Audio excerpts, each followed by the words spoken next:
नमस्कार साथियों, मैं एलपी आपका अपना यूट्यूब चैनल एलपी क्लासेस में स्वागत करते मेरे दोस्त।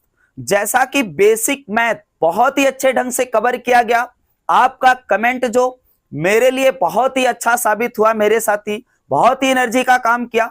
तो साथियों, आज मैं आपका टॉपिक लेके खड़ा हूं मेरे साथी, संख्या पद्धत नंबर सिस्टम। यहां पर हमने 1 से लेकर 10 टाइप की संख्या को इस पे लिख रखा है मेरे साथी। कुछ और भी संख्या हम बताएंगे, लगभग 15-16 टाइप की संख्याएं हो जाएंगी मेरे साथी। तो कभी भी आज के बाद संख्या को लेकर कोई कंफ्यूजन और कोई परेशानी नहीं होगी साथी। क्लास में याद कराऊंगा यदि वीडियो के अंत तक ठहर गए मेरे साथी।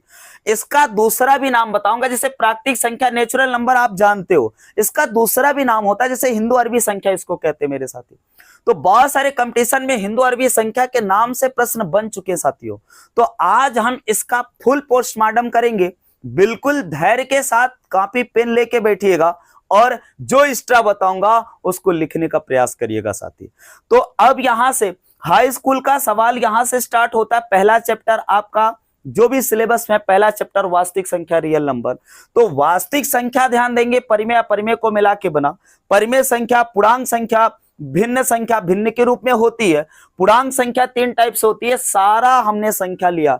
तो इसका मतलब मैं यहां से ना स्टार्ट करके मेरे साथी ये पूरा यूज कर रहा हूं, कैसे कैसे क्या क्या संख्याएं होती हैं और इसको कंपटीशन में कैसे यूज करोगे और बोर्ड एग्जाम में कैसे यूज करोगे मेरे साथी, सब कुछ बताने वाला हूं। तो आइएगा, समय को ना पास करके सेशन को करते स्टार्ट। जो लोग भाई पहली बार हैं चैनल पे, प्लीज यार चैनल को सब्सक्राइब करके बेल आइकन ऑन कर देना, ताकि इस प्रकार से कोई भी वीडियो अपलोड कर रहे हैं साथीगढ़ तो सबसे पहले आपके पास नोटिफिकेशन जा सके। तो साथियों आइएगा, सेशन को करते स्टार्ट बिगर टाइम पास के। यहां पर प्राकृतिक संख्या जिसे कहते हैं साथीगढ़ नेचुरल नंबर, यहां पर इसका दूसरा भी नाम होता है हिंदू अरबी संख्या। तो साथियों प्राकृतिक संख्या को ही हिंदू अरबी संख्या के नाम से कंपटीशन में बहुत बार पूछ चुका है सवाल मेरे साथी। ऐसे ही कहेगा प्रथम 10 हिंदू अरबी संख्या का योग बताइए, औसत बताइए। तो प्राकृतिक संख्या का नाम ले लिया तो आप बौखला बैठोगे मेरे साथी कि भैया मेरे प्राकृतिक संख्या को ही हिंदू अरबी संख्या कहते हैं। अब कहते किसको है? एग्जाम्पल इसका 1 2 3 4 अर्थात गिनती की संख्या, काउंट नंबर, अर्थात जो गिनने के काम आ रहे हैं वही हमारी क्या होती है? प्राकृतिक संख्या होती है। भैया किसी चीज को गिनना अगर है, भैया मेरे इसको गिन के दिखाओ, तो क्या आप 0 से स्टार्ट करोगे? कहोगे 1 2 3 4 5। तो काउंटिंग नंबर यही मतलब गिनने के जो काम आ रहे हैं, 1 2 3 4 5 6 डाट डाट करके छोड़ दिया, अर्थात यही क्या है? प्राकृतिक संख्या है। तो अब इसमें ध्यान देना, इसमें बात क्या बनेगी? इसके बीच अंतर कितना होता है? 1 का होता है। 2 में 1 घटाओ 1, 3 में 2 घटाओ 1, 4 में 3 घटाओ 1 का अंतर होता है मेरे साथी। तो अब आपसे सवाल कर सकता है, बहुत सारे टाइप से सवाल बन सकते हैं। यदि आपको अंतर पता हो गया कि अंतर भैया 1 का होता है, तो यहां पर देखेंगे यदि पहली संख्या x है तो दूसरी संख्या x+1 होगी, ध्यान देना। तो अब देखेंगे 2 क्रमागत प्राकृतिक संख्याओं का योग पूछता है, तो आप पहली संख्या को x मानिए, दूसरी संख्या को x+1 मानिए, इसको जोड़ दीजिए, जितने के बराबर कर आप रख दीजिए, आंसर आ जाएगा। तो साथियों समझ में आ गया होगा इसके बीच अंतर कितना होता है? 1 का अंतर होता है। और हमने क्या बताया कि भैया प्राकृतिक संख्या को हिंदू अरबी संख्या कहते हैं। तो साथीगढ़ समझ में आ गया होगा। आइएगा दूसरे नंबर पर पूर्ण संख्या है। ध्यान देना, पूर्ण संख्या को होल नंबर कह रहे हैं। पूर्ण का मतलब पूरी, पूरी का मतलब गोल, गोल होल, चाहे जो कह लो मेरे दोस्त। इसका मतलब क्या हुआ? जैसे होल नंबर, होल गोल ऐसे होता है ना, तो इसका मतलब क्या है? 0 से स्टार्ट होती है संख्या। वे संख्याएं जो 0 से शुरू होकर 1 से होते हुए अनंत आवृत्ति अर्थात अनंत तक जाती हैं, उसको हम क्या कहेंगे मेरे दोस्त? पूर्ण संख्या कहेंगे, होल नंबर कहते हैं। तो साथीगढ़ यहां पर 0 से स्टार्ट हो रही है। अगर हम कहें सबसे छोटी से छोटी प्राकृतिक संख्या तो 1 होती है। बड़ी सी बड़ी बात करें तो कुछ पता ही नहीं मेरे दोस्त, ध्यान देना। और यहां पर हम पूर्ण संख्या की बात करें, सबसे छोटी छोटी 0 हो जाएगा। क्या हो जाएगा साथियों? 0 हो जाएगा। और बड़ी से बड़ी की बात करें तो कुछ बता नहीं सकते। इसमें भी अंतर मेरे दोस्त 1 का ही होता है। 1 में 0 घटाओगे 1 आएगा, 2 में 1 घटाओगे 1 आएगा, 3 में 2 घटाओगे 1 आएगा। बातें समझ में आ रही होंगी। तो मेरे दोस्त यह दूसरा पूर्ण संख्या अर्थात क्या, होल नंबर आपका कवर हो चुका साथी। आइएगा तीसरे नंबर पर देखते हैं पूर्णांक संख्या। एक दो तीसरे नंबर पर, और ये तीन टाइप की होती है मेरे साथी। इसको हम क्या कहते हैं, इंटीजर नंबर कहते हैं मेरे दोस्त। पूर्णांक संख्याएं तीन प्रकार की होती हैं, ऋण पूर्णांक, शून्य पूर्णांक और धन पूर्णांक। तो साथीगण यहां पर देखेंगे हम माइनस इनफाइनाइट से लेकर डॉट डॉट डॉट -2 -1 0, और ये क्या +1 2, इसके बाद dot dot dot plus infinite तक। अर्थात पूर्णांक संख्याएं मेरे दोस्त कई प्रकार की होती हैं, तीन टाइप से होती है, धन पूर्णांक, ऋण पूर्णांक और शून्य पूर्णांक।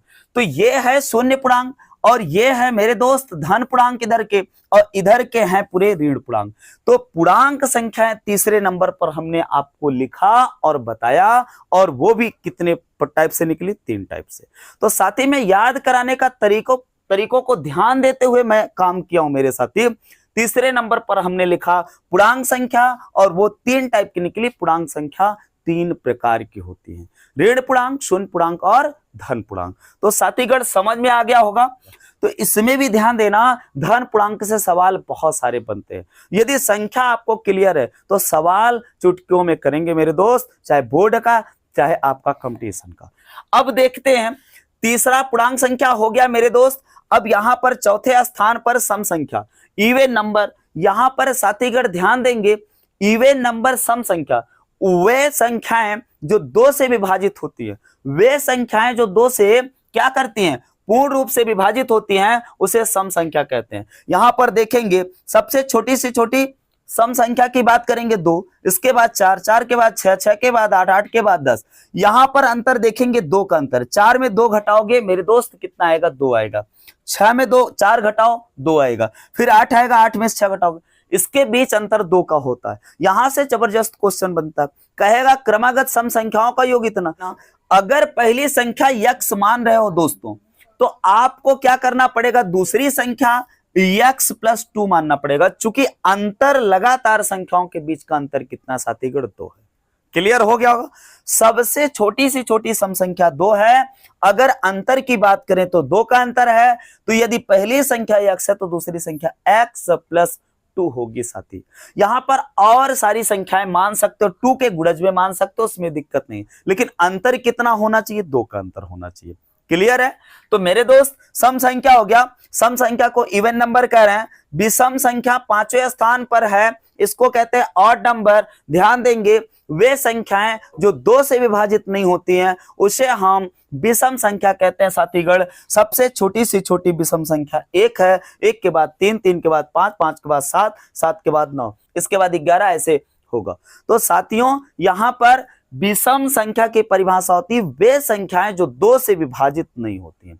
वे संख्याएं जो 2 से विभाजित नहीं होती हैं उसे हम विषम संख्या कहेंगे। सबसे छोटी सी छोटी विषम संख्या 1 है, बड़ी से बड़ी का कोई बात नहीं है इसमें। यहां पर ध्यान देंगे, 3 में से 1 घटाओगे 2 आएगा, 5 में से 3 घटाओगे तब भी 2 आएगा, 7 में से 5 घटाओगे तब भी 2 आएगा। इसका मतलब इसमें भी 2 का अंतर होता है। सम संख्या में भी 2 का अंतर, विषम संख्या में भी 2 का अंतर होता है साथीगण। आइएगा अब यहां पर छठवें स्थान पर हमने लिखा भाज्य संख्या। इसी को यौगिक संख्या भी कहते हैं मेरे दोस्त। इसको यौगिक संख्या, भाज्य संख्या को ही यौगिक संख्या भी बोलते हैं, इसको कंपोजिट नंबर बोलते हैं इंग्लिश में मेरे साथी। यहाँ n फॉर नंबर है, कंपोजिट नंबर। ध्यान देंगे तो इसका परिभाषा बहुत आड़ा टेढ़ा है। ध्यान देना, इसकी परिभाषा बहुत ही आड़ी टेढ़ी है। कहता है, क्या कहता है मेरे दोस्त, यहां पर ध्यान देना, एक या स्वयं के अलावा, एक या स्वयं के, भाज्य संख्या की मैं परिभाषा बता रहा हूं, ध्यान देना, एक या स्वयं के अलावा ऐसी सभी संख्याएं जो किसी संख्या से क्या कर रही हो, विभाजित हो रही हो, उसे हम क्या कहेंगे, भाज्य संख्या या यौगिक नंबर कहते। ध्यान देना, क्या हमने बोला, एक या स्वयं के अलावा ऐसी संख्याएं जो किसी अन्य संख्या से क्या कर रही हो, विभाजित हो रही हो, कट रही हो, तो उसको हम क्या कहेंगे, भाज्य संख्या। जैसे सबसे छोटी से छोटी भाज्य संख्या मेरे दोस्त 4 आएगा। ध्यान देना, क्यों 4 आ रहा, ध्यान देना। तो एक, भैया एक और स्वयं के अलावा की बात हो रही, तो एक नहीं हो सकता। 2 लेंगे तो 2 भैया स्वयं से कट रहा है, 3 लेंगे तब भी ये स्वयं से कट रहा है। 1 या स्वयं के अलावा ऐसी संख्याएं जो किसी दूसरी संख्या से कट रही हो, जब 4 लेंगे तो भैया 4 स्वयं से कट रहा है, वो सही है, लेकिन ये किसी दूसरी संख्या से भी कट रहा है, 2 से कट रहा है कि नहीं कट रहा है, 6 भी कट रहा है, 8 भी कट रहा है, 9 भी कट रहा है, तो इसका मतलब है भाज्य संख्या, ये ध्यान देना, तो सबसे छोटी से छोटी क्या हो जाएगी, 4 हो जाएगी, 4 हो जाएगी मेरे साथी। तो अब भाज्य संख्याएं 2 टाइप से निकलेंगी। यहां पर अब देख रहे हो आप, ये सम यूज हो रहा है, लेकिन ये विषम भी है। तो सम भाज्य संख्या, विषम भाज्य संख्या, सबसे छोटी से छोटी विषम भाज्य संख्या कौन सी होगी मेरे दोस्त, 9 होगी, 9 होगी साथियों। तो सबसे छोटी से छोटी विषम भाज्य संख्या क्या है मेरे साथी, 9 है, लेकिन अगर कहें सबसे छोटी से छोटी सम भाज्य संख्या तो 4 होगी। सम विषम 2 टाइप से इसमें निकले मेरे साथी, ध्यान देना। और इसका भाज्य का दूसरा नाम क्या है, यौगिक संख्या, इंग्लिश में इसको कहते हैं कंपोजिट नंबर। साथियों समझ में आ गया होगा। तो यहां पर अंतर आप मत बोलिएगा, यहां पर 2 का अंतर, यहां पर 2 का अंतर, यहां पर 1 का अंतर, तो इसमें अंतर नहीं, यहां छोटा बड़ा पूछा जा सकता है, ध्यान देना। क्लियर है साथी। आएंगे अभाज्य संख्या, प्राइम नंबर। यहां पर अब देखिएगा, इसकी भी परिभाषा बहुत आड़ी टेढ़ी है, ध्यान देना। इसमें क्या कह रहा है, एकदम आराम से समझिएगा। 1 के अलावा, 1 को छोड़कर कहने का मतलब बात करेगा, 1 के अलावा ऐसी सभी संख्या जो किसी स्वयं से, जो किसी दूसरी संख्या से ना कटे, स्वयं से ही कटे, उसे हम क्या कहेंगे मेरे दोस्त, अभाज्य संख्या कहते हैं। इसका दूसरा भी नाम है रूढ़ संख्या।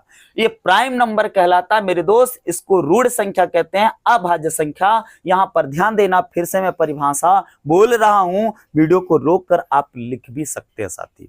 क्या हमने बोला, 1 के अलावा या 1 से वह बड़ी संख्या, ऐसा बोल सकते हो आप। क्या स्वयं के अलावा किसी दूसरी संख्या से वो कट रही है और ये नहीं कट रही है, तो ऐसी संख्याएं अभाज्य संख्या कहलाती हैं। तो भैया 1 तो होगा नहीं, क्योंकि 1 की बात नहीं किया गया। 2 है भाई साहब, किसी दूसरी संख्या से नहीं कट रहा, स्वयं से कट रहा है। 3 है, हाँ बिल्कुल है, क्योंकि क्या स्वयं से कट रहा, किसी दूसरी संख्या से नहीं कट रहा। 5 भी होगा, ऐसे 7 भी होगा। 9 इसलिए नहीं लिए, ध्यान देना, 9 भाज्य संख्या, किसी 3 से कट जाएगा, 3 त्रिक 9, इसलिए वो भाज्य स्वयं से कटना चाहिए, किसी दूसरी संख्या से नहीं कटना चाहिए। बातें समझ में आ गई होंगी। तो इसमें भी अंतर आप नहीं कह सकते कितने का अंतर रहने वाला। तो साथीगण यहां पर हो गया भाज्य संख्या, अभाज्य संख्या। यहां पर मैं लिखना भूल गया साथीगण, यहां पर थोड़ा सा टाइम का पाबंदी रहता है, जल्दी जल्दी आए लिखें, क्लासेज और होती हैं, ऑफलाइन में भी होती हैं साथीगण, तो उसके लिए सॉरी। यहां पर हमने लिखना भूल गया साथियों, अभाज्य संख्या बताया, सह अभाज्य संख्या यहां पर नहीं लिखा। तो साथी ध्यान देना, उसको इंग्लिश में कहते हैं को प्राइम नंबर, यहां CO लगा दीजिएगा, CO प्राइम नंबर, मतलब को प्राइम नंबर, सह अभाज्य संख्या, ऐसी कम से कम 2 संख्याएं, कम से कम कितनी संख्या होनी चाहिए, 2 संख्या होनी चाहिए, उनका उभयनिष्ठ गुणनखंड 1 हो, 1 के अलावा कोई उभयनिष्ठ गुणनखंड ना हो, तो ऐसी संख्याएं सह अभाज्य संख्या को प्राइम नंबर कहलाती है। साथीगण यहां पर मैं को प्राइम नंबर की बात करूंगा, सह अभाज्य संख्या की बात करूंगा। जैसे कुल मिला के दूसरे शब्दों में बोल दूं, कुल मिला के दूसरे शब्दों में बोलूं, ऐसी संख्याएं 2 या 2 से अधिक ऐसी संख्याएं जिनका यस्यप 1 होता हो, यार काम खत्म, यस्यप 1 होता हो। जैसे देखो हमने 2 लिया, 3 ले लिया, देखो चल नहीं रहा, थोड़ा सा रुक जाइए साथियों, यहां पर ध्यान देंगे। जैसे हमने 2 लिया और 3 ले लिया, तो मेरे साथी 2 लिया 3 लिया, तो इसमें उभयनिष्ठ गुणनखंड 1 के अलावा कुछ है नहीं मेरे साथी। और भी ले सकते हो, 5 भी बना सकते हो। इसमें हमने ले लिया 4 और 9 ले लिया, तो ये देखो, ये इनका ये क्या, ये आपस में कौन सी संख्याएं कहलाएंगी, ये को प्राइम नंबर, सह अभाज्य संख्या, ये भी सह अभाज्य संख्या कहलाएंगे। ध्यान देना, यहां पर जैसे ये 2 लिखा और हमने चलो दूसरा ले लेते हैं, 4 लिखा और 2 लिखा, तो इसका मतलब इसमें एक उभयनिष्ठ गुणनखंड नहीं है, इसमें तो 2 बन रहा है उभयनिष्ठ गुणनखंड, तो इसका मतलब ये सह अभाज्य संख्या नहीं होगी दोस्त। समझ में आ गया होगा। तो को प्राइम नंबर हमने लिखा नहीं था, सॉरी इसके लिए, ये भी आप छाप के बैठ जाओ मेरे साथी। तो चलिएगा, तो अभाज्य संख्या हो गया, इसी को रूढ़ संख्या कहेंगे। फिर इसके बाद आता आठवें नंबर पर हमने लिखा परिमेय संख्या, इसको कहते हैं रेशनल नंबर। ध्यान देना साथी, परिमेय संख्या की परिभाषा होती है वे संख्या जिसे हम p बाई क्यू के रूप में लिख सकते हैं। p बाई क्यू के रूप में लिख सकते हैं, उसे हम परिमेय संख्या कहते हैं। लेकिन ध्यान देना, यदि p बाई क्यू के रूप में लिख रहा हो मेरे दोस्त, तो लेकिन q बराबर क्या होना चाहिए, नॉट इक्वल टू 0 होना चाहिए। q बराबर क्या होना चाहिए मेरे दोस्त, नॉट इक्वल टू 0, अर्थात q का मान 0 नहीं होना चाहिए। क्यों, अगर p का मान जैसे कुछ भी ले लो, चलो 2 ले लेते हैं, 0 अगर q का मान रखोगे तो ये इनफाइनाइट आ जाएगा, अनंत आ जाएगा। किसी से अंडा दबा तो अंडा फूट जाएगा, अर्थात 0 यदि बटे में आ गया तो उसका मान इनफाइनाइट हो जाता है। इनफाइनाइट का मतलब अपरिमेय संख्या हो जाता, अपरिमित रूप से हो जाता ना, अनंत आवृत्ति। तो इसके लिए आपको यह ध्यान देना पड़ेगा। तो ऐसी सभी संख्याएं परिमेय संख्या कहलाएंगी जिन्हें हम p बाई क्यू के रूप में लिख सके या लिखी हुई हो। ध्यान देना, अब देखेंगे हम एग्जाम्पल के तौर पर इसको बहुत अच्छे ढंग से समझेंगे। यहां पर काफी टिपिकल एग्जाम्पल लिए गए हैं, काफी टफ हैं, ध्यान देना। लेकिन आपको एक बात बताया, p बाई क्यू के रूप में लिख सके या लिखी हुई हो तो उसे हम क्या कहेंगे दोस्त, परिमेय संख्या कहेंगे, रेशनल नंबर कहेंगे। तो आइएगा यहां पर देखेंगे, ये भैया 1 बटे क्या है, 2 है, तो p बाई क्यू के रूप में बिल्कुल है। 3 बटे 5 बिल्कुल है। यहां 5 को आप p बाई क्यू के रूप में कहां देख रहे हैं, तो भैया किसी के बटे 1 तो लिख सकते हो, p बाई क्यू के रूप में हो गया कि नहीं हो गया साथियों। अब देखना, ये देखो 3.14 है, तो 3.14 इसको लिख सकते हैं, 314 बटे 100 लिख सकते हो कि नहीं लिख सकते हो। काटा पिटी में चाहिएगा, बटे में रुक जाएगा कि नहीं रुक जाएगा। साथीगढ़ ये देखना मोस्ट इंपॉर्टेंट है, हाई स्कूल बोर्ड एग्जाम में हर बार पूछता मेरे दोस्त, ये एग्जाम्पल हर बार पूछता है। यहां पर ध्यान देना, 22/7 पाई का मान होता है, ये परिमेय होता है, लेकिन खुद देखो अपरिमेय में लिखा हूं ये पाई, ध्यान देना मेरे दोस्त। तो पाई खुद क्या है, अपरिमेय है, लेकिन 22/7 जो है वो परिमेय संख्या है। यहां पर कुछ वैल्यू रूट में भी रखें, ध्यान देना। तो ऐसी संख्याएं जिनका पूर्ण रूप से वर्गमूल निकलता मेरे दोस्त, रूट के अंदर 9 लिखा है तो इसका मतलब क्या है, रूट के अंदर 9 लिखा है तो 3 निकलेगा कि नहीं निकलेगा। अब 3 निकल गया, बटे 1 रख लो, p बाई क्यू के रूप में हो गया कि नहीं दोस्त, बोलो सही है कि नहीं है। तो इसका मतलब हुआ कि आपको ये जो रूट के अंदर अर्थात ऐसी संख्याएं परिमेय संख्या होंगी जिनका पूर्ण रूप से वर्गमूल निकलता हो। अब देखेंगे यहां पर बार लगा दोस्त, तो इसको क्या लिख सकते हो, ये बार लगा है तो आप इसको लिख सकते हैं 43/99। ये सबसे टफ बन जाता परिमेय अपरिमेय में ऐसे क्वेश्चन। तो जिसपे बार लगा हो सारी संख्याओं पर ध्यान देना, उसको हम p बाई क्यू के रूप में लिख सकते हैं दोस्त, उसमें कोई दिक्कत नहीं है। जो 0.3 ये 4-3 पर बार लगा दोस्त, इसको हम p बाई क्यू के रूप में भी लिख सकते हैं। इसको आराम से लिख दीजिएगा 43/99, 43/99 p बाई क्यू के रूप में हो गया। अब इसको हम दिखाने लगेंगे कैसे, तो बहुत लंबा हो जाएगा मेरे दोस्त, आगे सवाल है, कराएंगे आराम से चैप्टर में। तो अब यहां पर आपका ये 8वें नंबर परिमेय संख्या हो गया। अब देखेंगे 9वें नंबर पर अपरिमेय संख्या। ऐसी संख्याएं जो हम p बाई क्यू के रूप में न लिख पाए उसे हम क्या कहेंगे, अपरिमेय संख्या कहेंगे। यहां पर एग्जाम्पल देखेंगे, रूट के अंदर 2 लिखा है, पूर्ण रूप से वर्गमूल नहीं निकल रहा दोस्त, तो इसका मतलब क्या है, अपरिमेय संख्या है। ये देखो रूट के अंदर 0.4 रखा, इसका मतलब इसका भी पूर्ण रूप से वर्गमूल नहीं निकलेगा साथीगढ़, इसलिए ये भी क्या है, अपरिमेय संख्या। 1/√2 है, √2 ऊपर नीचे क्या करोगे, √2 का गुणा कर दीजिए, परिमीकरण कर दीजिएगा, तो यहां पर √2/2 आ जाएगा। तो भैया मेरे ये भी क्या है, अपरिमेय संख्या है। और ध्यान देना इस चीज को बहुत गौर से देखो, ये पाई है, पाई अपरिमेय, लेकिन पाई का मान 22/7 क्या है, परिमेय संख्या है। अब यहां पर ध्यान देना, ये भी अपरिमेय संख्या हो जाएगा, 0.123 लिखकर डाट डाट करके छोड़ दिया, इसका मतलब कहां तक जाएगा कुछ पता नहीं है, अपरिमित रूप है उसका कि पता ही नहीं कहां तक जाएगा, तो अपरिमेय संख्या हो गया। अब ध्यान देंगे यहां पर 10वें नंबर पर जो वास्तविक संख्या रियल नंबर लिखा गया मेरे दोस्त, यही आपका हाई स्कूल का पहला चैप्टर वास्तविक संख्या। अब देखेंगे तो वास्तविक संख्या, यही हमको बताना चाहिए था आपको। जो लोग हाई स्कूल में हैं, ध्यान देना बेटा, यहां पर परिमेय संख्या और अपरिमेय संख्या दोनों को मिलाकर वास्तविक संख्या बनाई जाती है। परिमेय और अपरिमेय आप पढ़ के आ रहे हो, परिमेय और अपरिमेय आप पढ़ के आ रहे हो साथी। इसके बाद अब देखना, परिमेय संख्या को भी तोड़ा है पूर्णांक संख्या में और भिन्न के रूप में। तो भैया परिमेय संख्या भिन्न के रूप में होती है भैया, कोई दिक्कत नहीं है। जब पूर्णांक आ जाएगा तो पूर्णांक संख्या मेरे दोस्त यहां पर हमने पढ़ाया आपको 3 प्रकार की होती है, ऋण पूर्णांक, शून्य पूर्णांक और धन पूर्णांक। तो क्लियर हो गया होगा यहां पर आपका, अब समझ में आया होगा कि मेरे दोस्त ये सारी संख्याएं क्यों उपयोगी थी। सभी को हमने बहुत ही अच्छे ढंग से बताया, इसका दूसरा नाम, इसका भी दूसरा नाम, इसका भी दूसरा नाम बताया। इसमें भी जो अभाज्य संख्याएं, इसमें भी बहुत जबरदस्त क्वेश्चन बनता है। यहां पर ध्यान देना, ये जो 2 लिखा है, कहेगा कि वह छोटी से छोटी अभाज्य संख्या बताइए जो सम है। जो क्या है मेरे दोस्त? सम है। तो वो कौन सी संख्या है? 2 ही है। तो साथियों, इसी के साथ मैं अपने वाणी को देता हूं विराम। तो साथीगण, वीडियो कैसा लगा यार, प्लीज लाइक कर देना वीडियो को और कमेंट प्यारा सा करिएगा। हो सके यार तो सेशन को शेयर करके और लोगों को जोड़ सकते हो, क्योंकि अपने हाथों से इन प्रश्नों को लिखता हूं, लिखने के बाद पढ़ाता हूं। Thank you for watching. धन्यवाद।